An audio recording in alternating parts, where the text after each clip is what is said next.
penolong dalam hidupku. Ku percaya hanya kepadamu. Kau pegang tanganku dan tuntun langkahku. Yesus, kau perlindunganku. Kau Tuhan, kekuatan dalam hidupku, penolongku dalam kesesakan. Kau gunung batuku dan pertahananku. Yesus, kau kemenanganku. Oh Yesus, padamu ku berseru. Kaulah penyelamatku. Terpujilah Kau Tuhanku. Mulutku memuji nama-Mu sepanjang umur hidupku. Terpujilah Kau Tuhanku di atas segalanya. Yesus, Yesus, padamu ku berseru. Kaulah penyelamatku. Terpujilah Kau Tuhanku. Mulutku memuji nama-Mu sepanjang umur hidupku. Terpujilah Kau Tuhanku di atas segalanya.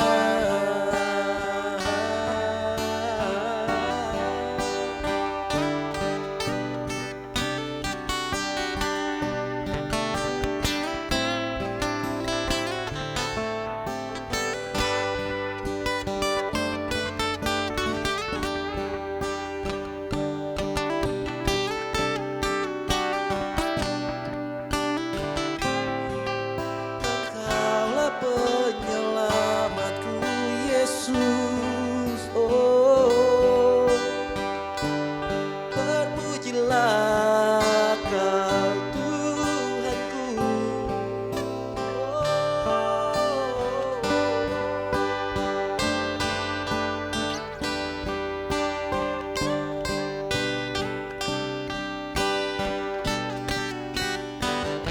Sekali lagi sama katakannya. Berseru, Kaulah penyelamatku. Terpujilah Kau Tuhanku. Yesus, sepanjang umur hidupku. Terpujilah Kau Tuhanku di atas segalanya. Yesus, Yesus, Yesus, padamu ku berseru. Kaulah penyelamatku. Terpujilah Kau Tuhanku. Mulutku memuji nama-Mu sepanjang umur hidupku. Terpujilah, oh Yesus.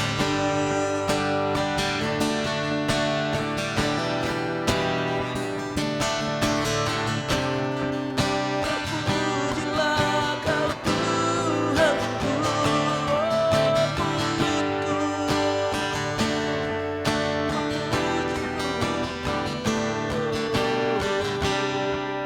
Terpujilah Kau Tuhanku di atas segalanya. Di atas segalanya.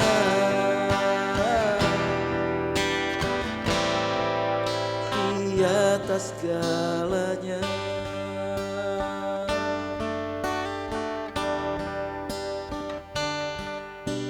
Biar segala yang bernafas memuji-Mu, Tuhan. Biar segala yang bernyawa memuliakan nama-Mu. Kami membawa setiap pujian kami, penyembahan kami hari ini Tuhan,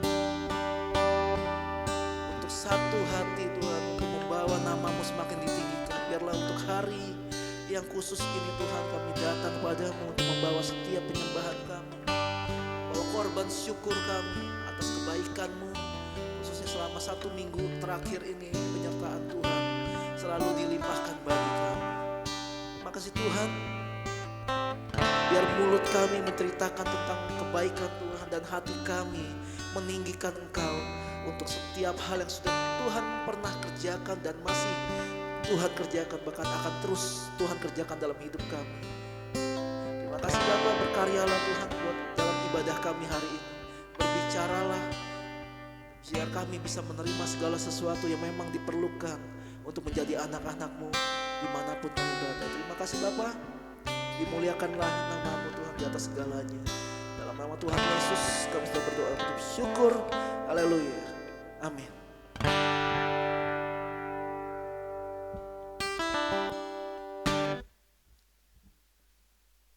Diri yuk. Gak osteoporosis kan.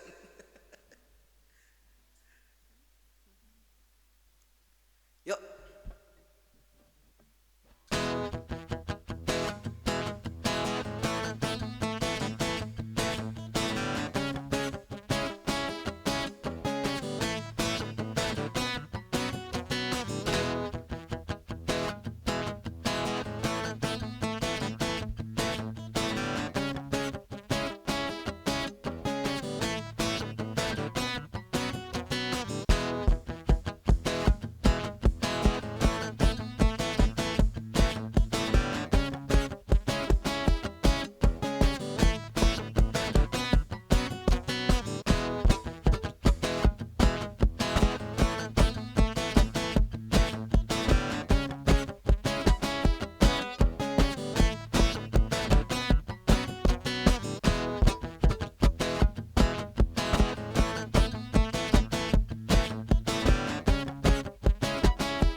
Yesus Kaulah Raja dalam hidupku, berkuasa berjaya untuk selamanya. Yesus Kaulah Raja hidupku, berkuasa berjaya untuk selamanya.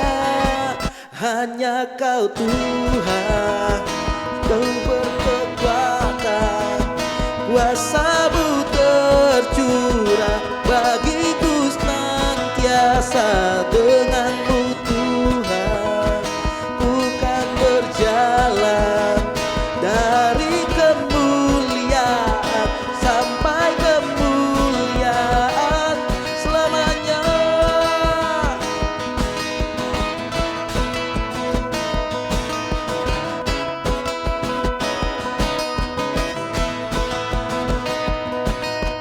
Tak pernah ku ragu akan kesetiaan-Mu, Kau pegang hidupku sepenuh jiwaku. Ku yakin dan percaya Kau tuntun langkahku. Yesus Kaulah Raja dalam hidupku, berkuasa selamanya. Yesus kaulah Raja dalam hidupku, kuasa jaya untuk selamanya. Hanya Kau Tuhan, sumber kekuatan, kuasa-Mu tercurah bagiku senantiasa. Dengan-Mu Tuhan, ku kan berjalan dari kemuliaan sampai kemuliaan. Hanya Kau Tuhan, sumber kekuatan, kuasa-Mu tercurah bagiku senantiasa.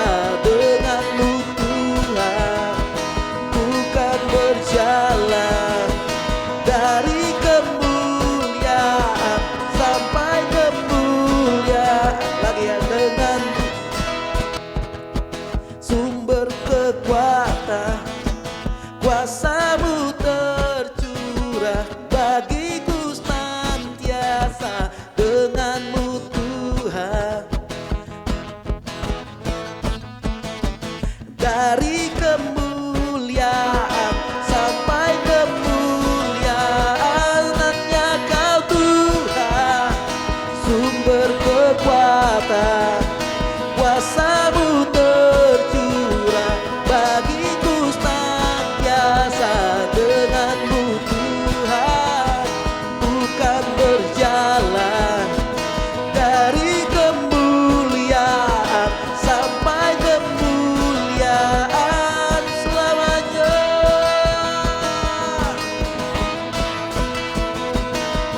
Selamanya.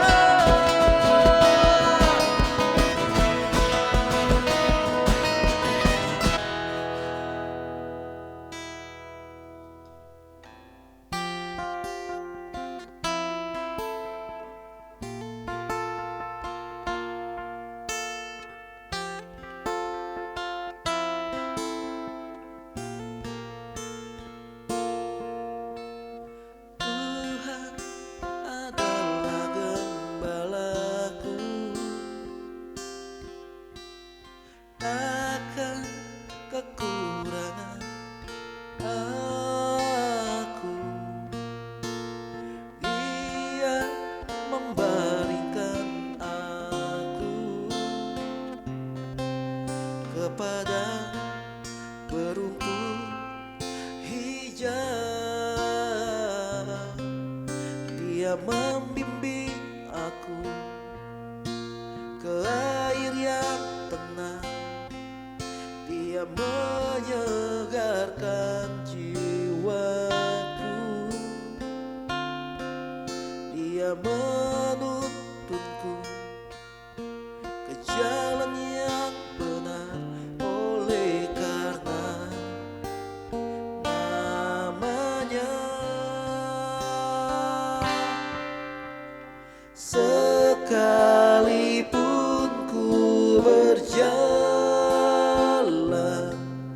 dalam lembah gelap, ku tak takut bahaya, sebab Engkau besertaku.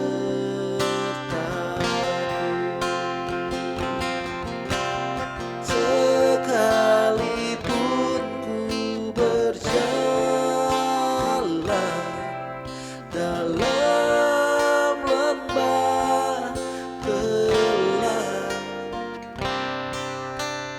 ku tak takut bahaya, sebab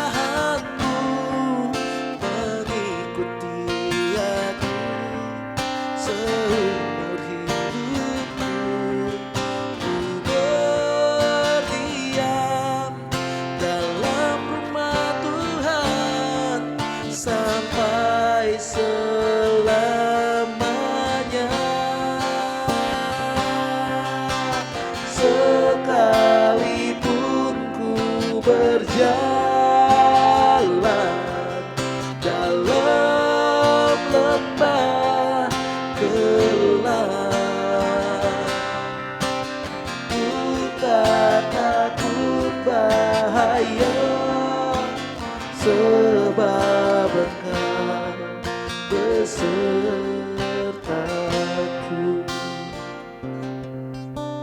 Sekalipun ku berjalan dalam lembah gelap,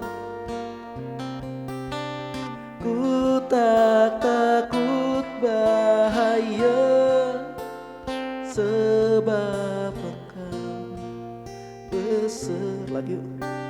Sekalipun ku berjalan dalam lembah gelap,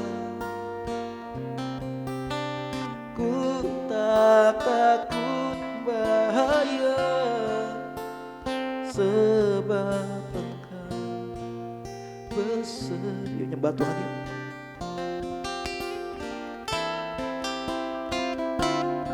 Gak takut bahaya Tuhan, sekalipun kami berada dalam lembah kekelaman, lembah yang gak ada harapan, yang kesannya gak ada satupun orang yang mau menolong kami. Tapi kami gak takut Tuhan, karena gadamu dan tongkatmu itulah yang menghibur kami, kata firman-Mu Tuhan.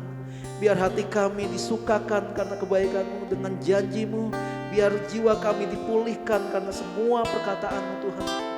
Karena janji-Mu gak pernah gagal, Kau tidak pernah melupakan apa yang sudah Tuhan pernah ucapkan bagi kami. Kiranya Tuhan menerima setiap pujian kami Tuhan.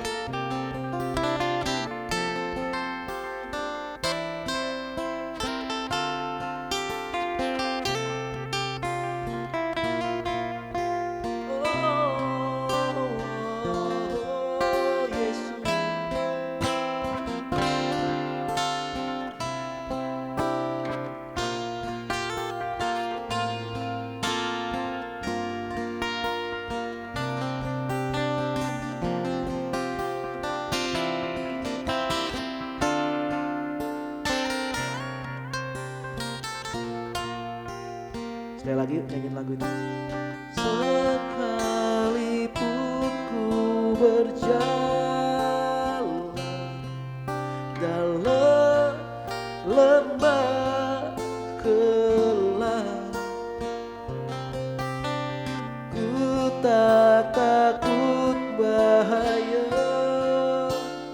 sebab Engkau beserta. Sekalipun ku berjalan dalam lembah gelap, ku tak takut bahaya, sebab Engkau besertaku. Sebab besertaku, sebab Engkau besertaku.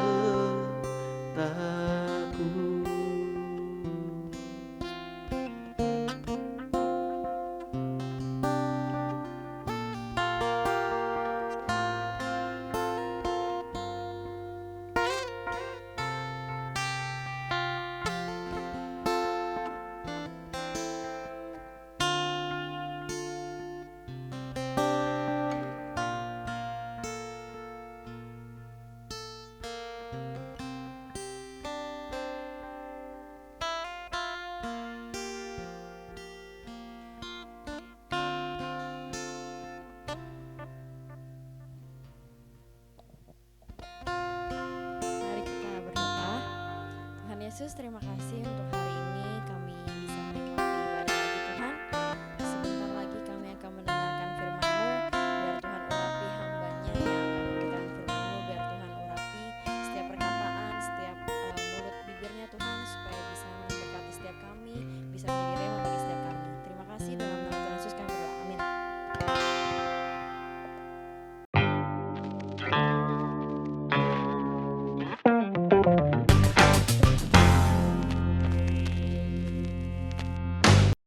Bisa gitu ya. Bisa gitu, bisa.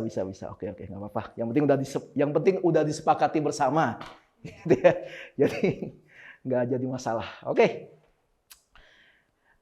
Ini minggu keberapa? Minggu ketiga ya. Minggu ketiga bulan Mei, kita masih di tema In God's Stronghold.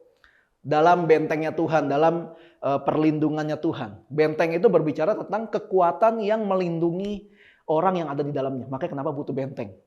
Orang kalau perang nggak bakal bersembunyi di balik kardus. Boro-boro ditombak, dipanah, boro-boro diketok juga tembus gitu kalau di kardus ya.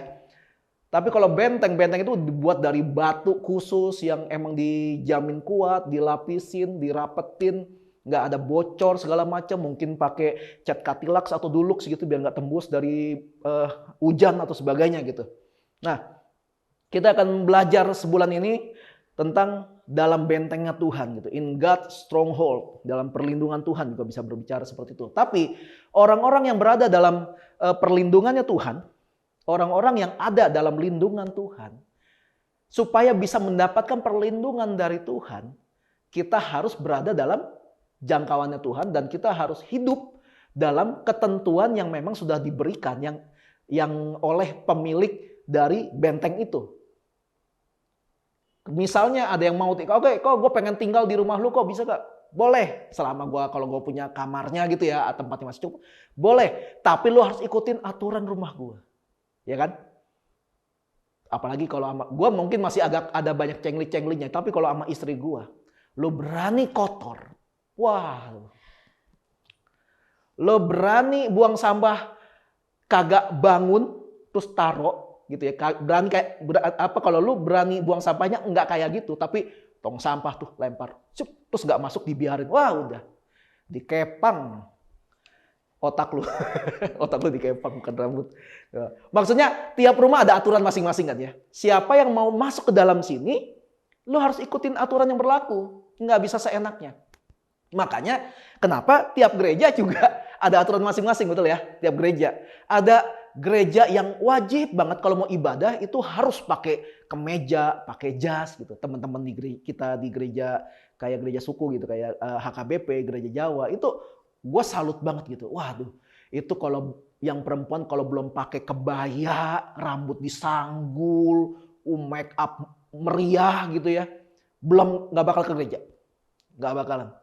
Tapi ada gereja yang ibadahnya tuh bajunya kaos, celana jeans, sepatu sneaker gitu kan. Kayak teman-teman di JPCC gitu. Itu kan bukan berarti nggak sopan ya. Tapi memang gereja itu mengizinkan untuk orang datang beribadah seperti itu. Ya kan? Ada juga yang ibadah khusus anak-anak muda, orang-orang yang memang tidak diterima oleh banyak gereja gitu. Jadi ibadahnya tuh pakai kaos compang-camping, celana jeans yang robek yang selutut, tapi ibadahnya juga heavy metal gitu yang sampai teriak-teriak segala macam. Ada. Kenapa bisa? Karena di tempat itu memiliki aturan yang seperti itu. Coba kalau lu balik-balik, wah kacau. Kacau. Gitu. Jadi ketika kita memutuskan untuk kita mau hidup di dalam Tuhan, di dalam perlindungan Tuhan, Tuhan punya aturan. Ya kan? Kita nggak bisa loh mengikut Tuhan. Pokoknya gua cuma cinta Tuhan. Pokoknya gua cuma mau baca Alkitab, mau baca doa. Udah. Temen gue kesusahan, temen gue keribetan atau segala macam, nggak bakal gue bantu karena gue hidup hanya untuk Tuhan. Ya nggak bisa gitu. Perintah Tuhan ada, kasihilah sesamamu manusia. Kalau kamu mengasihi aku, kamu akan mengikuti segala ketetapan-ketetapanku. Kata Tuhan kayak gitu. Bahkan sebelum Yesus diangkat, dia kasih aturan ke Petrus. Petrus, kalau kamu mengasihi aku, gembalakanlah domba-dombaku. Titik. Nggak pakai kecuali, nggak pakai tapi, nggak pakai kalau. Selesai. Udah gitu aja. Nah itu dia. Dan kalau orang yang hidup dalam Tuhan, ada satu hal yang pasti yang akan Tuhan berikan. Firman Tuhan bilang gini, rancanganku bukanlah rancanganmu. Rancanganku adalah rancangan yang untuk memberikan hari depan, untuk memberikan masa depan kita yang penuh dengan pengharapan. Pengharapan itu sumber kekuatan orang loh. Si Novis belajar herdu segala macam, pasti kan bukan karena ya udah lumayan lah isi waktu luang. Nah, kayak gitu kan. Karena kan Ada sesuatu yang dia mau capai gitu kan. Gue kalau bisa belajar nih, nanti punya skill, terus bisa dipercaya orang, wah bisa dapat job, bisa kerja, bisa menghasilkan uang sendiri. Ada pengharapan ke sana kan. Itu yang membuat kita jadi rajin belajar. Orang yang malas belajar, kebanyakan karena dia berpikir apa yang dia pelajari itu nggak ada gunanya buat dia. Betul nggak? Iya dong. Karena kalau lu punya pengharapan untuk apa yang pengen lu pelajari, lu pasti akan belajar. Gitu kan? Nah, buat orang-orang yang mungkin ngapain aja males gitu loh. Bahkan napas aja males gitu. Mungkin dia nggak punya harapan buat hidupnya gitu kan. Mungkin dia belum menemukan aja sesuatu yang bisa membuat dia punya pengharapan. Belum nemu aja. Bukan berarti nggak bakal. Makanya kenapa kita perlu banget kayak memperluas area sosial kita, area pertemanan kita.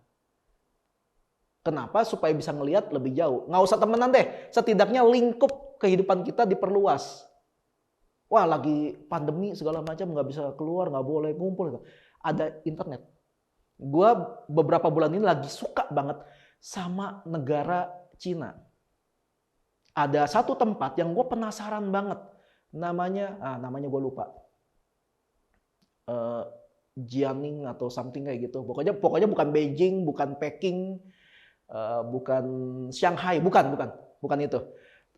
Something kayak Jiangning atau apa gitu. Itu ternyata pas gue lihat di YouTube, kotanya keren banget. Kita cuma tahu kalau Cina, oh negaranya tempat pembuatan film Wong Fei Hung. Wah, pasti ada rumah kayu gitu kan. Ada payung dari kertas, orang yang ininya botak, terus belakangnya gondrong dikepang, terus pakai baju kungfu gitu. Enggak gitu ternyata. Kalau lihat di YouTube, wah gila ini keren banget kotanya. Gua nggak perlu ke sana untuk tahu seperti apa kotanya. Karena ada yang ngevideoin. Ya akan lebih berbahagia kalau gua bisa ke sana gitu ya. Ya seneng gitu loh kalau misalnya sampai ke sana. Tapi kita bisa melihat banyak hal dari internet zaman sekarang ini. Jadi jangan melihat cuma itu aja gitu. Nah, hari ini itu pendahuluannya panjang ya. Hari ini gue pengen kasih judul khotbah gue adalah waktu yang terbaik.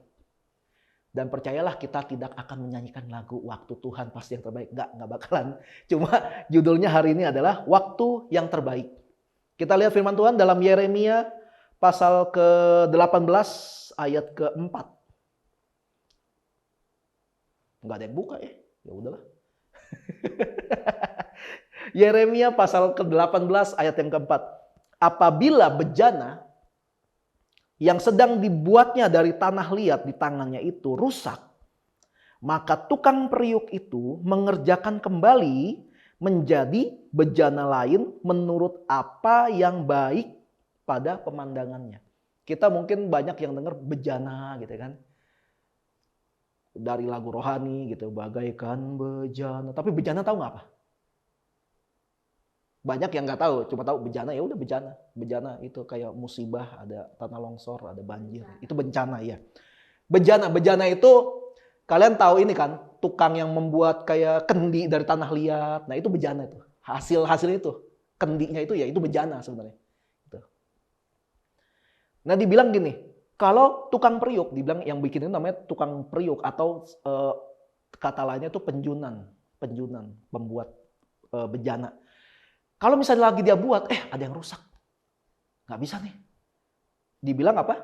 Dia akan membuat bentuk yang lain. Tadinya mungkin bentuknya guci, aduh ini nggak bisa. Akhirnya dibikinlah mungkin jadi teko gitu, atau jadi gelas, atau jadi piring gitu. Malahan ada beberapa cerita kalau ada yang udah terlanjur bikin udah jadi dan hasilnya nggak bagus, makanya nggak sesuai dengan yang dia mau. Akhirnya bejananya itu diapain?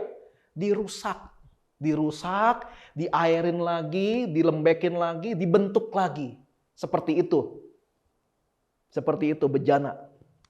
Nah, mungkin ada yang tahu, gue pernah bahas ini, tapi pernah bahas ini di Tutti Frutti, tentang yang namanya Kairos dan Kronos.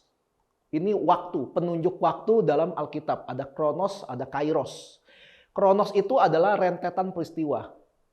Waktu yang kayak sekarang nih. Makanya dari Kronos muncullah kata kronologi. Kronologinya bagaimana gitu loh. Tadi dia begini dulu, begini. Nah itu dari kata Kronos. Gitu. Tapi Kairos adalah waktu yang di dalamnya ada peluang atau ada kesempatan.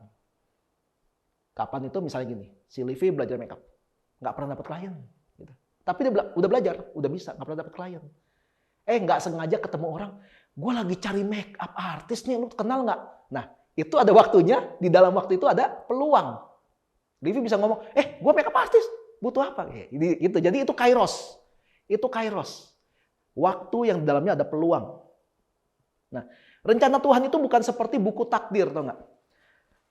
Kalau misalnya tulis, nanti akan lahir seorang anak perempuan, namanya akan dinamakan Jennifer.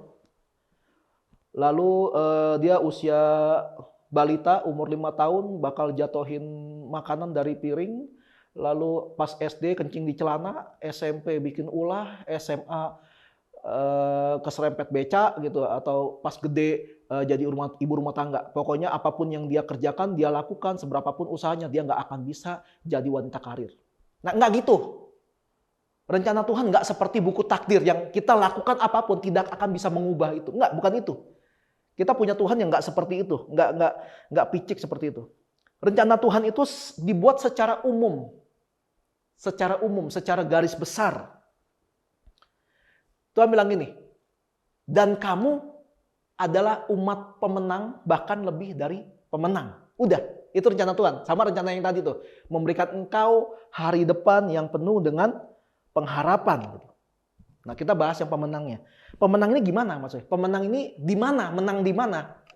Pemenang yang ruang lingkupnya apa? Gitu. Kalau dibilang pemenang, yang mana? Gitu. Kita banyak pemenang olahraga bisa, pemenang lomba masak bisa, pemenang lomba nyanyi bisa, gitu. Atau menang secara menjadi bisnismen gitu, menang tender atau sebagainya, gitu. Menang sebagai musisi, menang yang mana nih? Nah, rencana Tuhan tuh seperti itu. Tuhan menetapkan kita untuk menjadi pemenang. Lu pilih, lu mau jadi apa?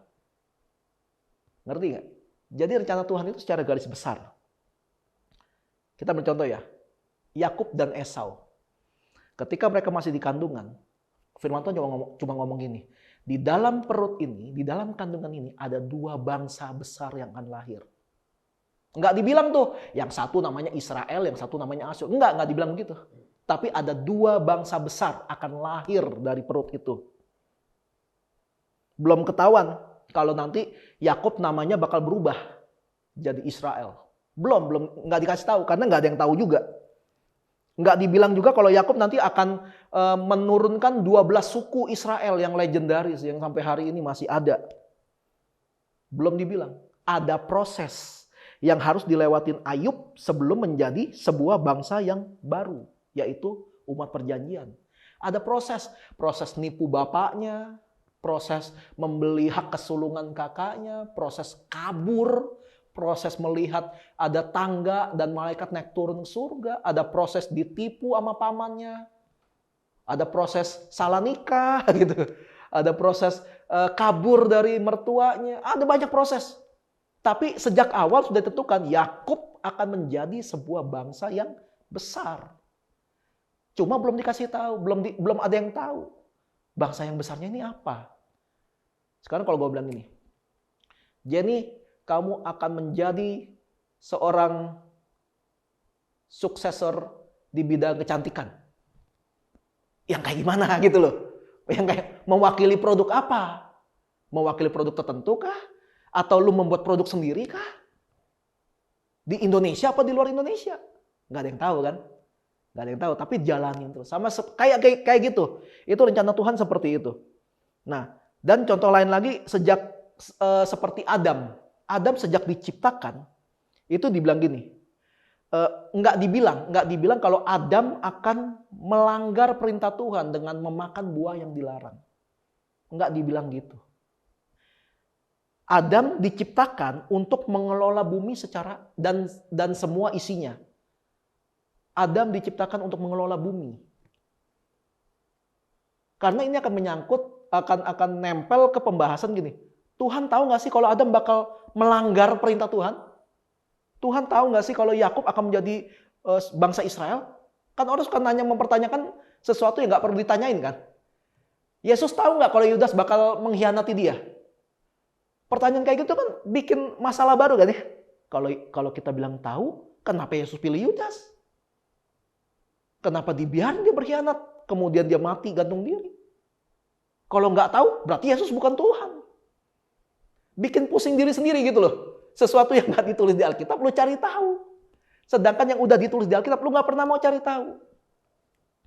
Itu makanya kenapa kita harus bijak. Makanya gue selalu bilang berkali-kali, kita harus dewasa, kita harus bijak. Yang nggak ditulis, ya sudah kalau lu mau pikirin silakan. Tapi nggak usah jadiin sebuah beban yang baru. Kayak gitu. Nah kenapa Tuhan nggak membuat rencana atas manusia secara spesifik? Kenapa sih? Kenapa nggak dibikin lu bakal jadi ini gitu? Livi akan menjadi konglomerat gitu.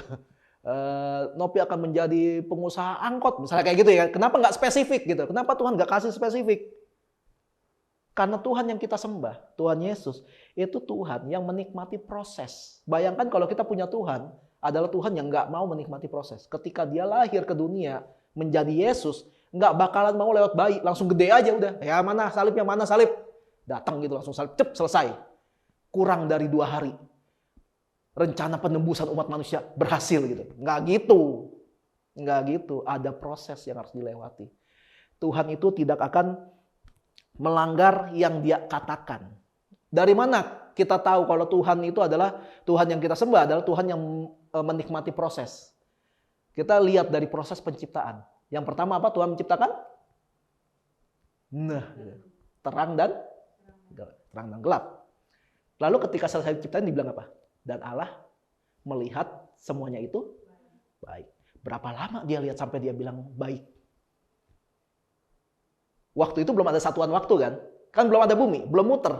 Kita kan bisa tahu ada 24 jam sehari, 7 hari seminggu. Itu kan karena bumi berputar pada porosnya dan bumi mengelilingi matahari, ya kan? Makanya ada satuan waktu. Tapi waktu itu kan belum ada. Ya kan?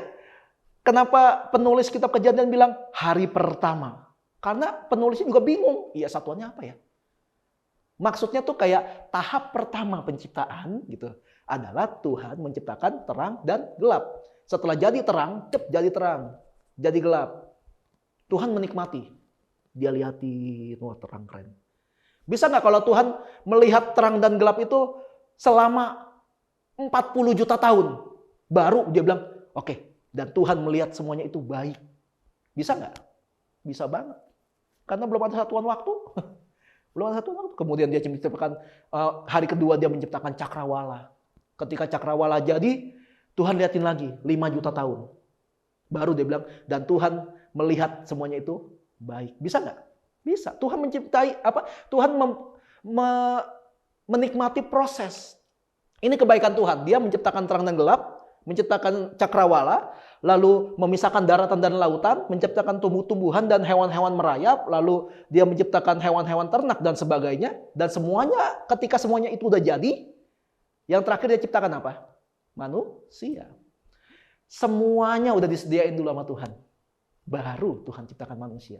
Kita kalau punya iman, kita akan berpikir gini, ketika kita melangkah untuk melakukan sesuatu, kita harus percaya Tuhan sudah mempersiapkan semuanya. Kita tinggal jalan. Kita akan ketemu dengan semua yang kita butuhkan. Itu makanya kenapa Tuhan menikmati proses. Dan proses yang harus manusia jalani sebagai seorang manusia, salah ngomong saya, maksudnya ada proses, sorry ya, dan ada proses yang harus manusia jalani sebagai seorang manusia yang diberikan free will atau kehendak bebas. Ada proses yang harus manusia jalani karena diberikan free will. Nah, free will inilah yang Tuhan nikmati. Aduh, kira-kira bakal ngelanggar nggak ya? Kira-kira dia bakal setia nggak ya? Itu yang Tuhan nikmati. Bukan berarti Tuhan jahat atau enggak. Tuhan tuh punya rencana besar yang kadang-kadang kita nggak bisa paham. Nggak bakalan bisa paham. Kenapa Tuhan harus lahir di Timur Tengah gitu, di Israel gitu maksudnya. Kenapa nggak di Cina gitu, atau kenapa nggak di Kutub Utara?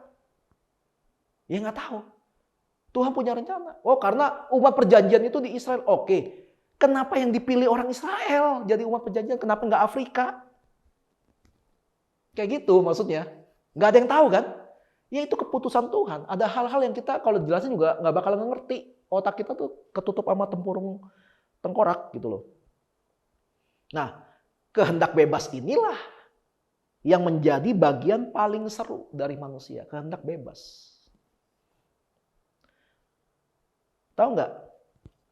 Kalau rencana Tuhan atas diri manusia itu bisa disesuaikan, bisa di-adjust.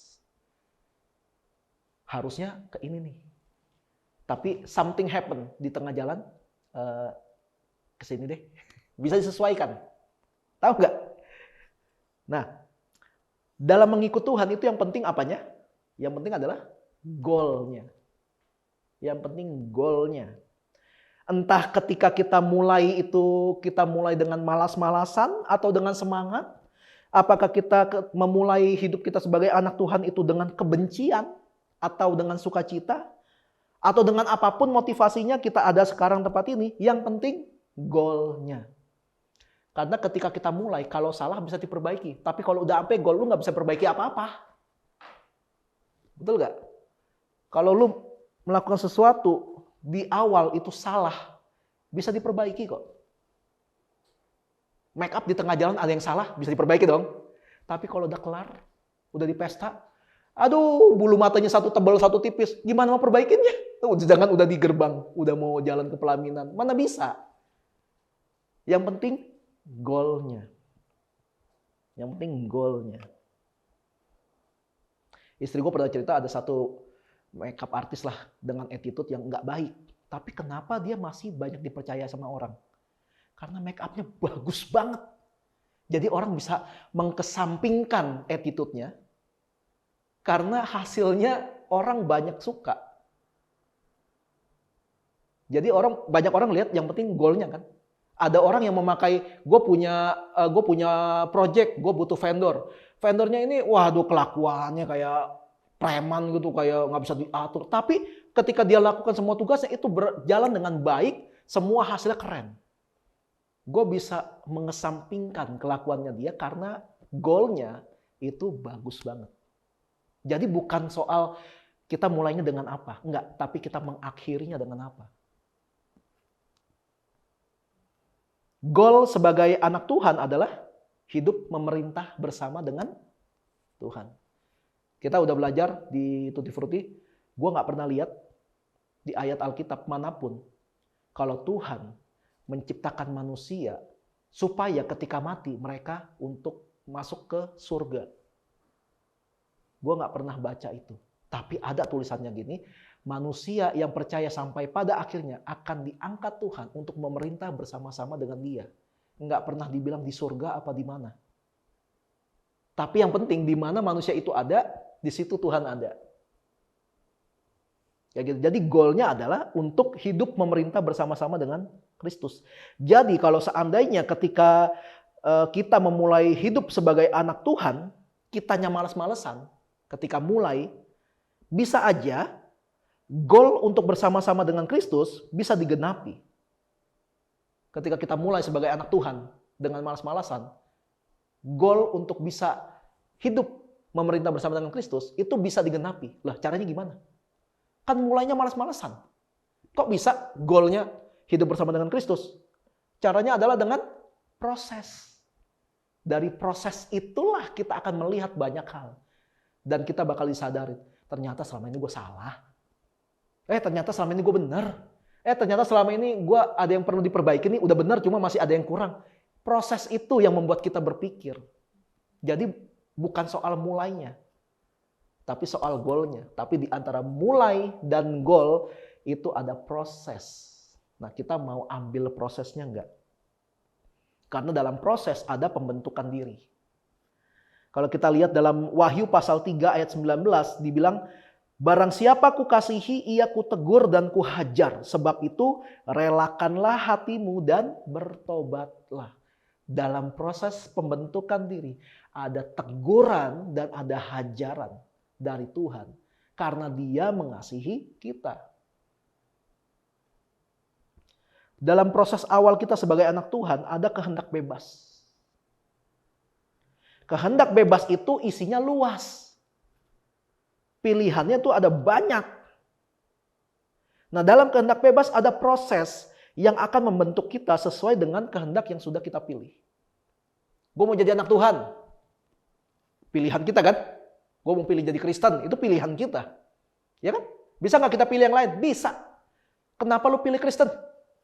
Karena kehendak bebas. Kehendak untuk bebas memilih.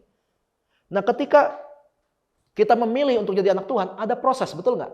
Hari Minggu harus ke gereja. Dari jemaat biasa ikut bantu pelayanan. Nah di pelayanan kadang-kadang dimarahin gembala gitu ya. Dalam selesai ibadah atau di hari-hari biasanya suka diajak pergi bareng. Ada proses-proses lah. Ada proses yang membuat kita bisa makin dekat. Ada proses-proses yang membuat kita makin dewasa. Nah ketika proses itu kita sudah berhasil selesaikan. Jadilah kita seperti apa yang sudah kita kehendaki di awal. Kalau prosesnya udah kita jalani. Nah, apa kehendak yang sudah kita pilih? Kehendak bebas apa yang udah kita pilih? Mau jadi apa? Mau jadi seperti apa? Ini kita baru ngomong soal memilih agama kita loh. Kita bisa memilih selesai sekolah, kita mau kerja atau mau kuliah. Kuliah mau jurusan apa? Kerja mau di mana? Sebagai apa? Mau dapetin penghasilan berapa? Itu kan pilihan semua kan? Kehendak bebas itu pilihan semua, banyak banget. Tapi ada prosesnya untuk memilih sampai mengerucut, sampai yang ini yang gua banget. Nah itu di situ, di proses ada gituan. Mari kita ambil contoh. Ya. Misalkan Tuhan sangat mengasihi Firdi gitu ya. Dan Tuhan punya rencana buat Firdi di usia yang ke-35 misalnya. Tuhan mau memakai Firdi untuk menjadi seorang presiden direktur di sebuah perusahaan ternama. Tuhan punya rencana ini. Karena katakanlah di Samsung Tech. Ya, ada familiar sama kata itu? Oke ya.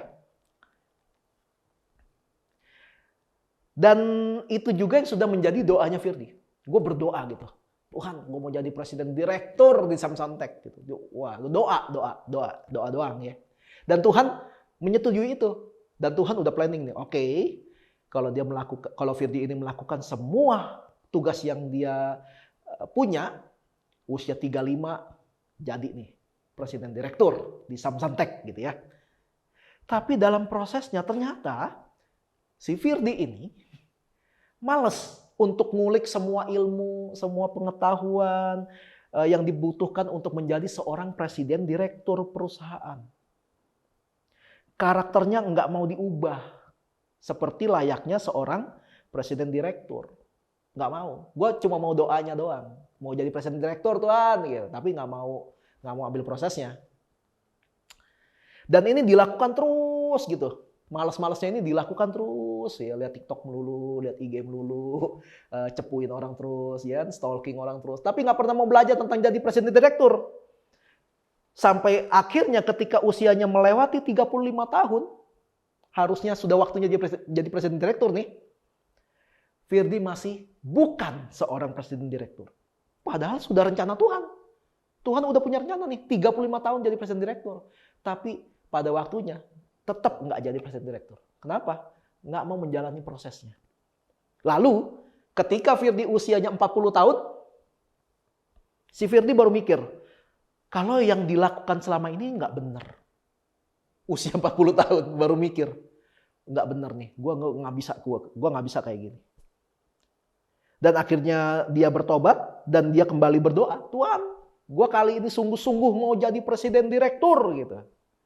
Kembali berdoa.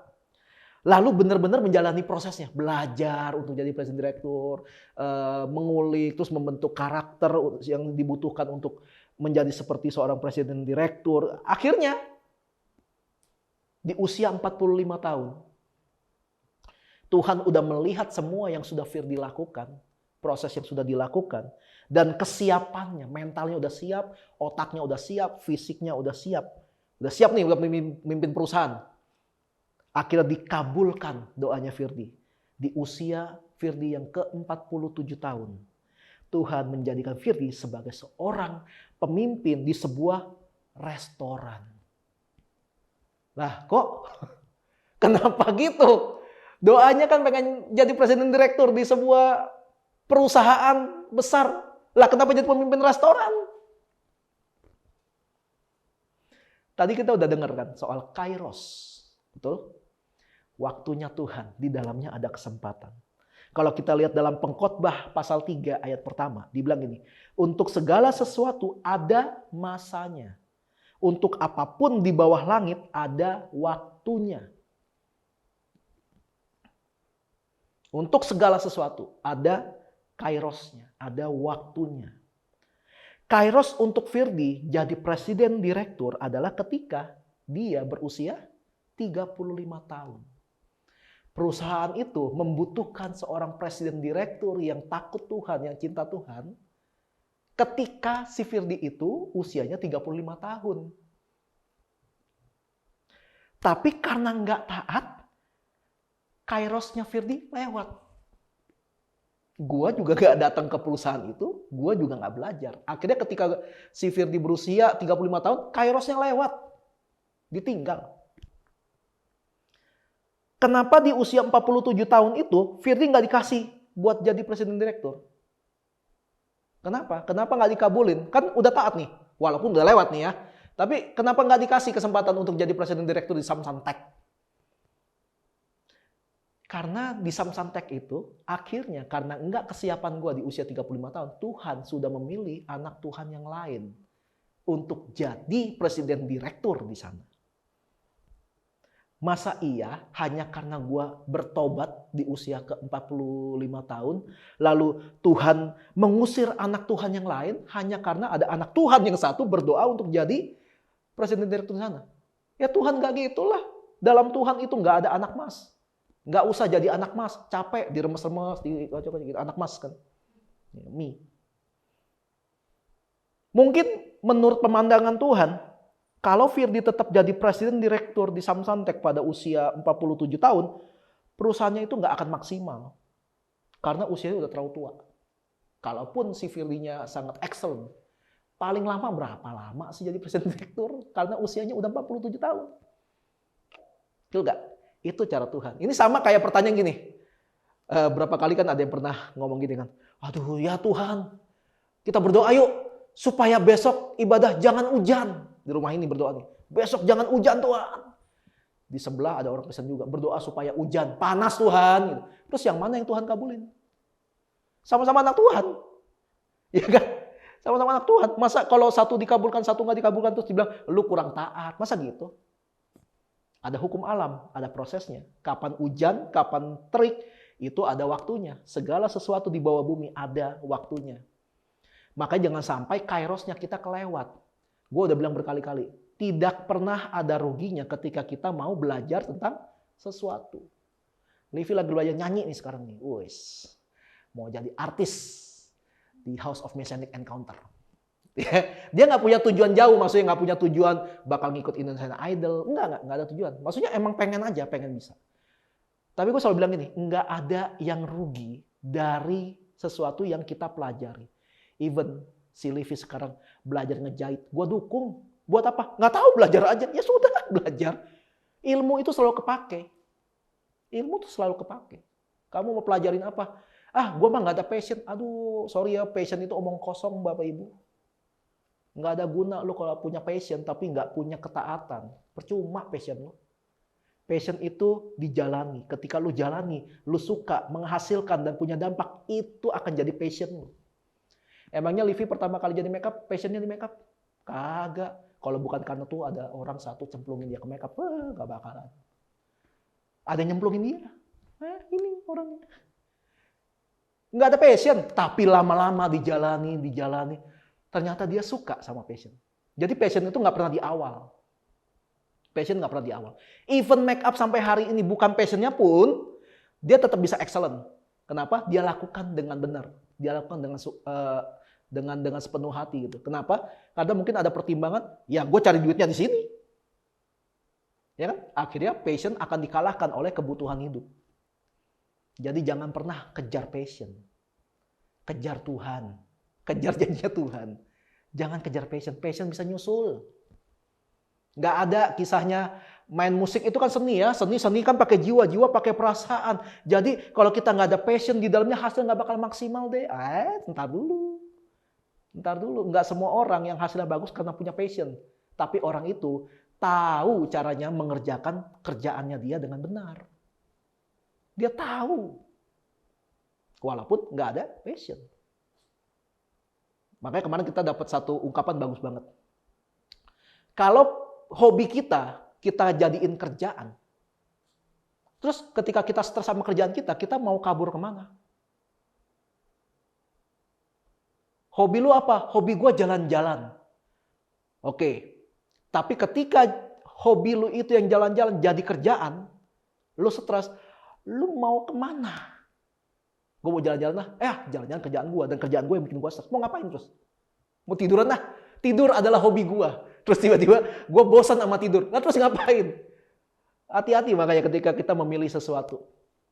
Hati-hati dan hati-hati dengan perkembangan dunia ini yang muncul banyak istilah-istilah nggak bertanggung jawab. Kemarin kita udah bahas panjang lebar tuh ya. Aduh, satu healing, satu self reward, satu self love, satu apalagi sebutin semua tuh. Banyak banget deh itu istilah-istilah yang wah loh ampun. Udah kerjain aja tanggung jawab kita.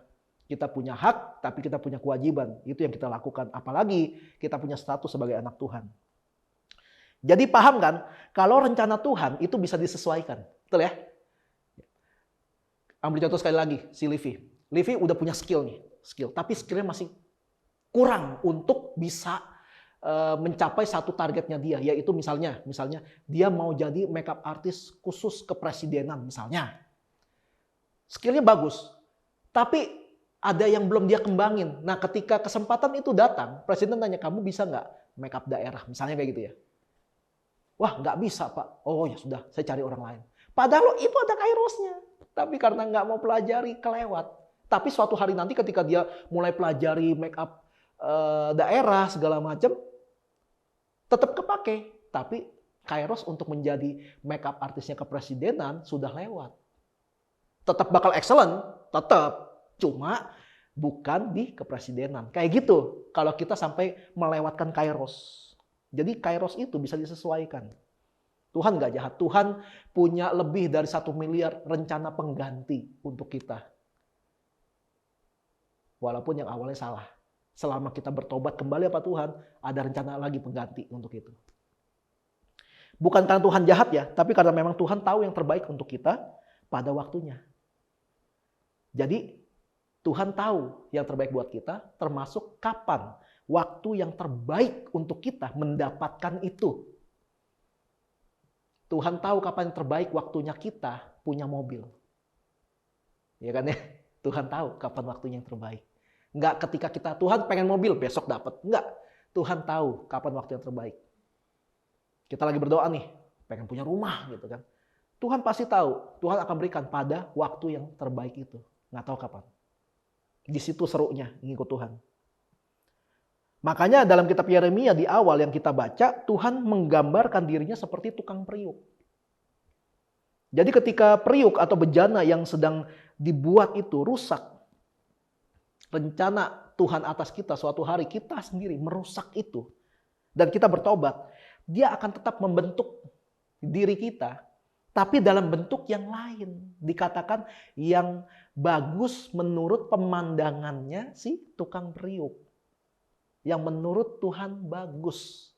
Aduh udah lewat nih, tapi ya udah bikin lagi. Tapi yang beda, tapi tetap bagus. Paham ya? Beda tapi bagus tetap. Orang di tangan Tuhan masa jelek? Enggak dong, bagus tetap. Tahu Lego kan? Lego.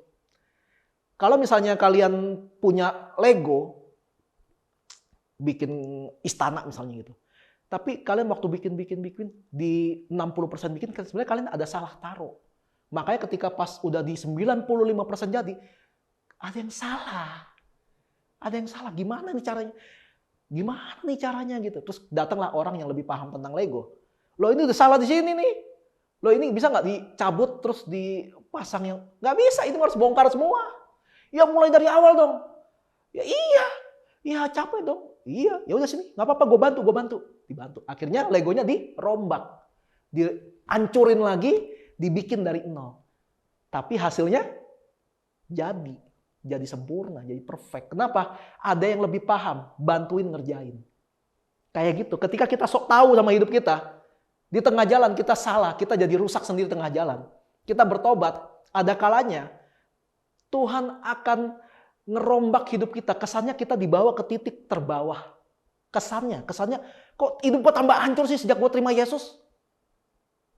Iya, kelihatannya seperti itu. Tapi Tuhan sedang membangun diri kita mulai dari awal. Tapi akan jadi lebih cepat. Kenapa? Karena Tuhan ikut campur tangan dalam proses pembentukan kita yang baru.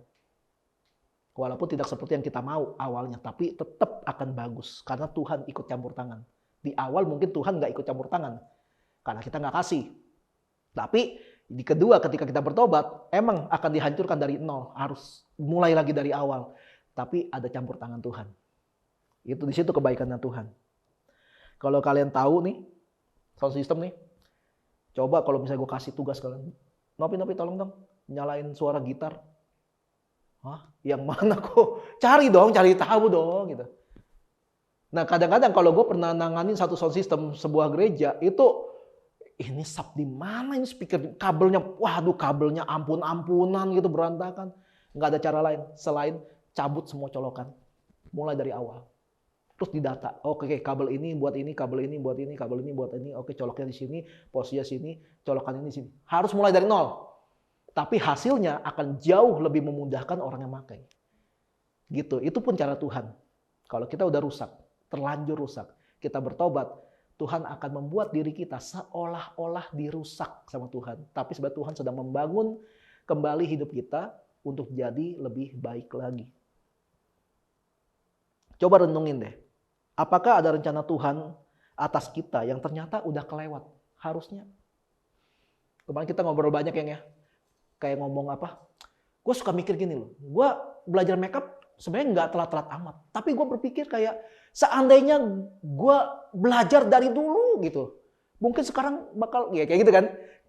Bukan menyesali ya, enggak. Tapi kayak mengulang gitu pikiran di masa lalu. Gue juga gitu. Gue bilang, seandainya dulu gue nggak malas belajar komputer, seandainya dulu gue ngebela-belain kuliah fotografi atau kuliah musik, jangan karena mentang-mentang orang tua gue bilang nggak mau kuliahin terus gue langsung nyerah nggak mau kuliah. Semuanya seandainya. Tapi udah lewat, udah lewat. Tapi Tuhan sekarang sedang membawa kita ke level baru, walaupun kita nggak mulai dari usia kita yang lebih muda, tapi Tuhan sedang membentuk kita jadi sebuah yang pribadi yang lebih baru. Ya udah kelewat mau gimana? Ada kairos yang baru yang Tuhan sediakan buat kita. Jadi nggak usah takut. Umur itu cuma angka. Umur itu cuma angka. Siapa tahu nanti ketika di usia kita. Sekarang usia gue 37 tahun. Livi 33 dan 2 bulan lagi 34. Tolong ingat teman-teman. Siapkan sesuatu. Oh masa? Nggak mungkin dong. Oh 32. Ini gimana sih lagi khotbah bisa 37. Ah ya betul, dia 32. 2 bulan lagi 33. Jangan tua-tuain diri dong, belum waktunya tuh.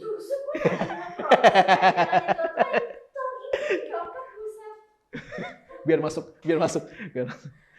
Enggak, maksudnya gini. Siapa tahu Tuhan akan membuat hidup kita jadi sesuatu yang baru, yang kita nggak pernah bayangin karena terlalu keren, terlalu bagus. Ketika usia kami justru memasuki angka 40-an. Kita tetap menikmatinya. Kita nggak akan merasa rugi. Kenapa gua nggak menikmati gini dari gua usia 25 sih? Enggak, ada kairosnya.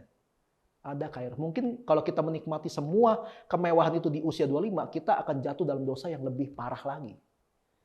Mungkin seperti itu. Tuhan punya pertimbangan. Tapi ketika kita dipercaya pada usia tertentu, sekarang kan kita udah mulai matang nih tentang iman, tentang kerohanian, tentang firman Tuhan, kita udah mulai matang.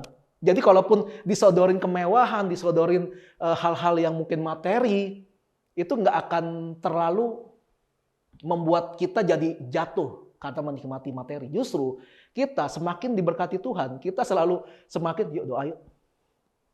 Doa yuk. Ini dipercayakan Tuhan. Ini dipercayakan Tuhan. Kita nggak tahu, mungkin kita dikasih segala kemewahan untuk membantu mereka yang memang membutuhkan. Kita ini selang. Kita menyalurkan berkat Tuhan. Gitu. Ada kairosnya Tuhan. Nah ketika kairos udah terlewat, itu bukan berarti gagal loh. Tapi cuma butuh disesuaikan. Ya mungkin bisa lah gagal di masa lalu. Tapi bertobat. jalani lagi. Pasti bisa selama kita taat, kita lakukan itu. Yang penting itu goal, bukan ego. Ya gue emang gak bisa, mau gimana? Gue emang begini orangnya. Kalau ngomong nyablak, gak bisa sorry, ya gimana? Terima gue apa adanya dong. Gue kalau bercanda emang mukul. Gitu. Mana bisa, itu ego namanya. Ego yang berlebihan atau berlebihan ego. Kalau disingkat jadi bego. Hati-hati dengan gituan. Yang penting goal. Dan sebelum mencapai goal ada proses. Hidup kita tuh di tangan Tuhan. Tuhan yang lebih tahu bagusnya buat kita tuh jadi apa. Kapan waktunya. Sama siapa. Dan sebagainya. Kita udah belajar di sini, gue selalu bilang ini. Kita sebagai orang percaya kita percaya tidak ada sesuatu pun yang kebetulan yang kita alami. Even hari ini yang datang ini itu bukan kebetulan. Cuma kita mau percaya nggak kalau itu bukan kebetulan? Kayak gitu. Kita percaya kalau ada rencana Tuhan terhadap kita, kenapa kita ketemu hari ini. Karena itu serahkan semua rencana hidup kita sama Tuhan, jalani rencana Tuhan itu bersama-sama dengan Tuhan, hidupi mimpi-mimpi Tuhan. Karena Dia yang tahu semua isinya. Kita ngikut. Kalau ada yang udah terlanjur jatuh gitu, dalam proses untuk masuk dalam goal yang di awal, bangkit lagi. Jalan lagi. Sampai suatu hari nanti air mata kita berubah. Diubah Tuhan. Jadi sorak-sorai. Kesedihan kita jadi sukacita. Ingat, nggak peduli bagaimana kita memulainya. Nggak peduli berapa kali kita jatuh dan bangun. Nggak peduli berapa kali kita mau nyerah. Nggak peduli walaupun nggak ada yang support kita. Nggak peduli walaupun nggak ada yang mau percaya sama kita kalau kita pasti bisa naik sampai ke atas. Nggak peduli. Ingat goalnya. Proses itu bukan goal. Proses itu sesuatu yang harus kita jalanin. Hidup bersama dengan Kristus dan jalani proses-prosesnya. Gue gak bakal bilang nikmati aja prosesnya. Karena gak semua proses bisa dinikmati kan. Tapi proses harus dilakukan. Proses harus dijalani. Waktu yang dipercayakan Tuhan untuk kita adalah waktu yang terbaik. Amin. Tuhan memberkatimu. Tuhan melindungimu. Dia menyinarimu dengan wajahnya dan memberikan kasih karunia.